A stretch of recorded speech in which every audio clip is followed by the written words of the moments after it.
بعض اوقات دعاؤں سے اللہ اپنے فیصلے بدل دیتا ہے، آپ کے دل بدل دیتا ہے اور آپ کے فیصلوں کے مطابق کر دیتا ہے، کیونکہ وہ بہتر جاننے والا ہے۔ مجھے تو پسند تھی تمہاری آواز اور تم نے رابطہ ہی توڑ دیا۔ میں نے زہر بھی زخموں پر لگا کر دیکھا ہے، اتنی آہیں نہیں نکلتی جتنی تیری بے رخی سے نکلتی ہیں۔ انجام نے دکھ دیا ہے، یادیں تو بس پیاری تھی۔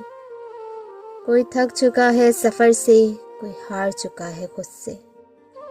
خدا کی مرضی بول کر لوگ بچھڑ جاتے ہیں، میں اس کی تلخ لہجے پر محبت مار آیا ہوں۔ جتنی محبت میرے بس میں تھی میں نے تم سے کی۔ انسان واحد ایسی مخلوق ہے جس کا زہر لفظوں میں ہوتا ہے، رنج اتنا بھی نہیں ہے کہ میں چیخوں اس پر، بات ایسی بھی نہیں کہ بلائی جائے۔ پھر آتا ہے وہ مقام بھی کہ وقت بگڑ جاتا ہے، لوگ منہ پھیر لیتے ہیں، مقدر روٹ جاتا ہے، پھر انسان خود سے بات کرنا سیکھتا ہے۔